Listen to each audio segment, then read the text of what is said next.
लामानि जाब्रबथायजों कनिका बर'नि हरखाबै अबथिरा जिउ खोमाना लानांनायखौ सुफुंख' हायै दुखु फोरमायदों एमएलए जयन्त बसुमतारिया। बाक्सा जिल्लानि सिमला थानानि सिङाव थानाय लक्कीबाजार रान्दनिपारा गामिनि थागिबि थामहिनबा बाक्सा जिल्ला एबसुनि लोगो आफादगिरि हांगामा बर'नि अनजालि बिसि थामहिनबा मिरु एबसुनि लोगो हारिमु नेहाथारि कनिका बर'आ मैया मोनाबिलि समाव हरखाबै लामानि जाब्रबथायजों जिउ खोमाना लानो गोनां जादोंमोन। जाब्रबथायजों जिउ खोमाना लानांनाय कनिका बर'नि नखराव दिनै सहैनानै सुफुंख' हायै दुखु फोरमायदों जयन्त बसुमतारिया।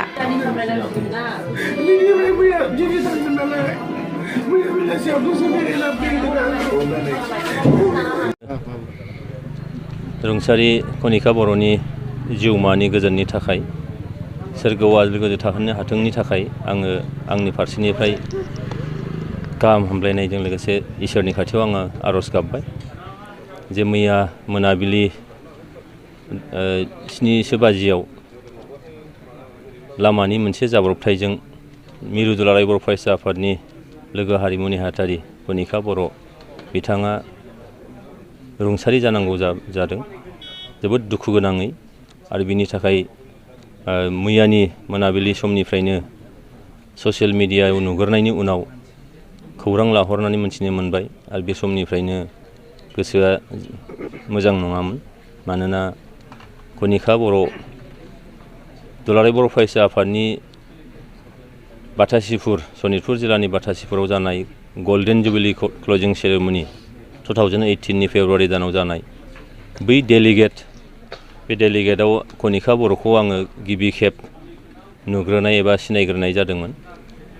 दुलाराय बर' फरायसा आफादनि बे समाव आङो बुंथिगिरि बिबानाव आं दंमोन आरो बे डेलिगेट सिटिंआव आइजोफोरनि मोनसे आलादा सेसन खालामनाय जादोंमोन आरो बेयाव गुवाहाटी इउनिभारसिटिनिफ्राय कनिका बर'आ सासे डेलिगेट महरै बाहागो लाफैदोंमोन आरो बिनि जि टपिकनि सायाव कनिका बर'नि पार्टिसिपेसन बे पार्टिसिपेसना फुरा हाउसखौनो मोनसे नोजोर बोदोंमोन आरो कनिका बर'आ दे इयुनाव बर' हारिनि सासे राफोद दैदेनगिरि जागोन, दुलाराय बर' फरायसा आफादनि सासे मोजां दैदेनगिरि जागोन, बेखौ बै सेसननि गेजेरजोंनो जों बयबो सिनायदोंमोन।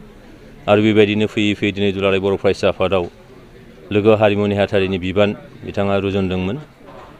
जोबोद दुखु गोनां बाथ्राया आरो नैबेयाव जे थांनाय नभेम्बर दाननि 22 खोब सम्भब 22 अक्ट'आव बिथाङा जिउनि मोनसे जांख्ला थामहिनबा जरा जिउ जुलि बिथाङा जाबायमोन। जे बाक्सा जिल्लानिनो सासे दुलाराय बर' फरायसा आफादनिनो लोगो आफादगिरि हांगामा बर' बिथांजों नैबे कक्लाबारिनि नैबे न'आव बिथाङा हाबा जाफैबायमोन। दाखालि जों हिसाब खालामबा मोनो माने 18 सानसोल' बिथाङा जिउ जरा जुलिजों बे हांगामा बर'नि न'आव थाफैनो मोन्दोंमोन।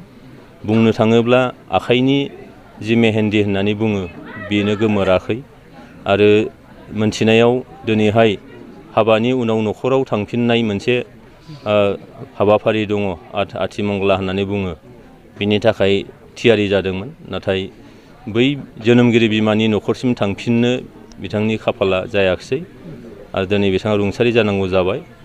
दा बेखायनो आङो आंनि गोसो गोरबोनिफ्राय बिथांनि जिउमानिसिम खुलुमनाय जासिदों। बिथाङा जेन बिथांनि मावनाय दांनाय जि मोनसे समाजाव सुबुंफोरनि गेजेरजों बा दुलाराय बर' फरायसा आफादनि जे फेमिलि बा फोलेर बेयाव जिबायदि गोसोआव बयनिबो गोसोआव दुखु गालांदों। जे मानो दुखुआ बेनो जे बिथाङा जिबायदि माने जोंनि दुलाराय बर' फरायसा आफाद बा सासे दैदेनगिरि महरै समाजाव जिबायदि मानसिफोरजों जिबायदि गोरोबनाय गावनि राफोद मेलेमनि गेजेरजों जि मोनसे खामानि मावनाय आरो आं दिनै मोनदांदों जे नैबे न'खराव फैनानै गावनि बिहाव न'खराव फैनानैबो जोबोद मोनसे खोब खम समनि गेजेराव मोनसे जायगा बिथाङा हयथ' आवग्रिनो हाबायमोन। दा जोबोद दुखु गोनां बाथ्रा। दिनै आङो आसा खालामदों जे हांगामा बर' बिथांनोबो इसोरा गोहो होथों जे गावनि जिउनि लोगोरि आंगोआ खोमानांनायाव बिथाङा जेन' गाव हमथानानै जाहाथे थानो हायो हांगामा बर'आ, जाहाथे खनिका बर'नि सोलेरखौ जोङो गाहामै गाहाम बिदाय हरनो हायो। बिथाङा समाजाव जासे राफोद देहाजों फैफिननानै समाजनि थाखाय मोनसे बिदिन्थि जानानै थाथों, आं बेखौ मिजिं खालामनानै बयनिसिम खेबसेबाव आरो खनिका बर'नि जिउमानिसिम गोरबो गोसोनि खुलुमनाय आरो सिबिनाय होनानै बुंनायखौ फोजोबो। दायनिगिरिनि सायाव माबाफोर राहा लानायखौ लुबैदों?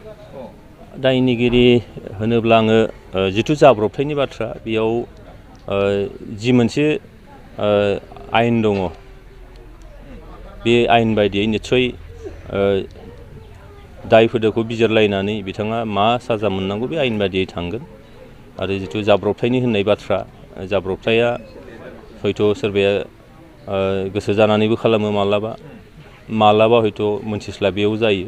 बेनि गेजेरावनो आयेन मोनसे दङ आरो आयेननि बायदियै जि मोनसे साजा बा दन्द मोननांगौ बे निस्सय जागोन आरो बेखौ बे बिफानारिया खालामगोन, आं बेखौ आसा खालामदों।